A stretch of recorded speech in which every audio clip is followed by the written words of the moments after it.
हम लोगों ने एमएसएमई पॉलिसी के अंतर्गत 4 करोड़ रुपए तक की पूंजी निवेश सहायता देने की व्यवस्था, सूक्ष्म इकाइयों हेतु 25 लाख तक का ब्याज उपादान की व्यवस्था, महिला एवं SC/ST जो उद्यमी हैं उनके लिए विशेष प्रोत्साहन के साथ ही ग्रीन एनर्जी के लिए सहायता और CTP के लिए भी 10 करोड़ रुपए तक की सहायता राज्य सरकार के द्वारा उपलब्ध करवाने का कार्य एमएसएमई पॉलिसी के अंतर्गत उद्यमियों को प्रदान करने का काम हो रहा है। फ्लैटेड फैक्ट्री के लिए भी 7 वर्ष में 14 करोड़ रुपए तक की सहायता। इस कार्यक्रम को भी प्रदेश सरकार ने तेजी के साथ आगे बढ़ाया। अलग अलग क्षेत्रों में फ्लैटेड फैक्ट्री के कार्य भी सफलतापूर्वक आगे बढ़ाने का काम हो रहा है।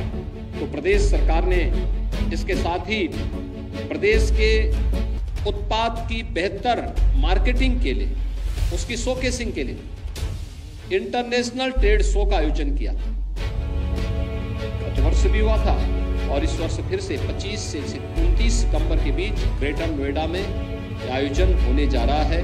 और मैं प्रदेश के अपने सभी एमएसएमई उद्यमियों को इस बात के लिए आह्वान करूंगा कि गत वर्ष वहां पे 70,000 से अधिक बायर्स आए थे, देश से भी दुनिया भर से भी आए थे। इस बार इनकी संख्या और बढ़ेगी।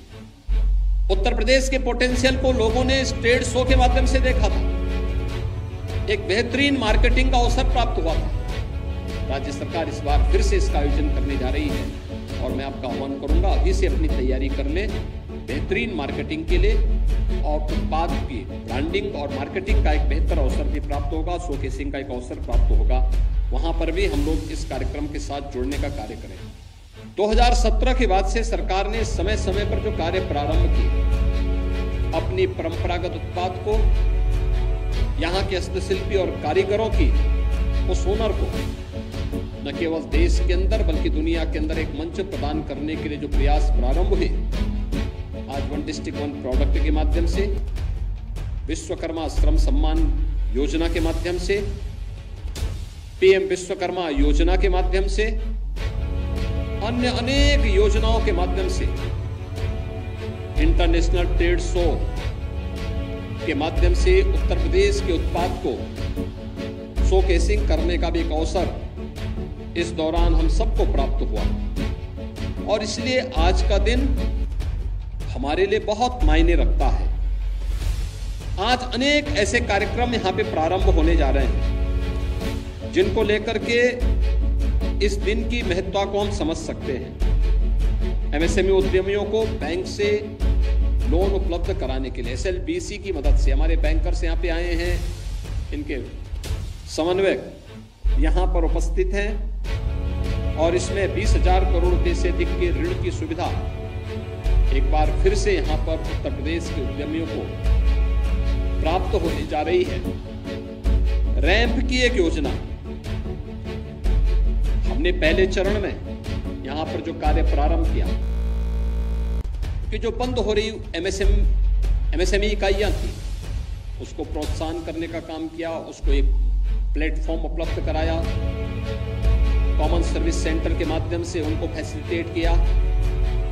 लेकिन नेक्स्ट जनरेशन के, नेक्स्ट लेवल के स्तर पर पहुंचाने के लिए इससे आगे क्या, वहां पर आज भारत सरकार की मदद से रैंप की इस योजना का शुभारंभ उत्तर प्रदेश के अंदर भी हो रहा है। इसके लिए मैं आप सभी एमएसएमई उद्यमियों को हृदय से बधाई देता हूं। हम सब जानते हैं कि सुशासन की पहली शर्त है कानून का राज,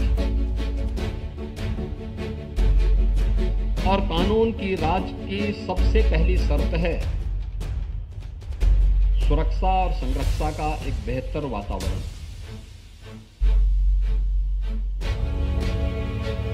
और यह सुरक्षा का वह वातावरण राज्य का दायित्व है और राज्य के इस दायित्व को बखूबी निर्वहन करती है हमारी पुलिस। समय के अनुरूप हम पुलिस का आधुनिकीकरण कर सके। दिमाग लंबे समय से चली आ रही थी। और इन्हीं सब बातों को लेकर के डीजीज कॉन्फ्रेंस में माननीय प्रधानमंत्री जी ने इस बात को कहा था, स्मार्ट पुलिसिंग की एक नई अवधारणा दी थी। स्मार्ट पुलिसिंग क्या है, इसके बारे में उन्होंने बहुत अच्छे ढंग से कहा था। Strict and sensitive, modern and mobile, alert and accountable, reliable and responsive, techno savvy एवं ट्रेंड। यह कानून के प्रवर्तन के लिए स्मार्ट पुलिसिंग इस नई अवधारणा पर आधारित जो एक नई दृष्टि माननीय प्रधानमंत्री जी ने डीजीज कॉन्फ्रेंस में देश भर से आए हुए पुलिस महानिदेशकों के सामने कही थी, उसी श्रृंखला में उत्तर प्रदेश पुलिस ने अपने यहां इन सभी बातों को अक्षरशः उतारने का प्रयास किया है। आज हम सब इस बारे में देखते हैं कि पिछले 7 वर्ष के अंदर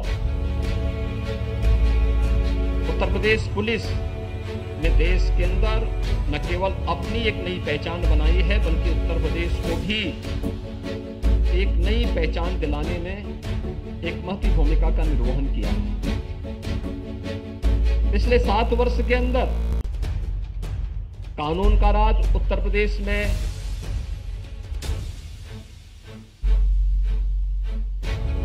दिखाई दे, यह स्पष्ट रूप से हम सबको और दुनिया को भी दिखाई दे रहा है।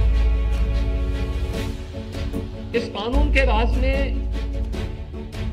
पुलिस को भी सम्मान दिलाया, उसको विश्वास का प्रतीक भी बनाया, लेकिन राज्य को एक नई पहचान देने के साथ ही निवेश और व्यापार की नई संभावनाओं, विकास और रोजगार की एक नए युग में उत्तर प्रदेश को ले जाने का काम भी किया।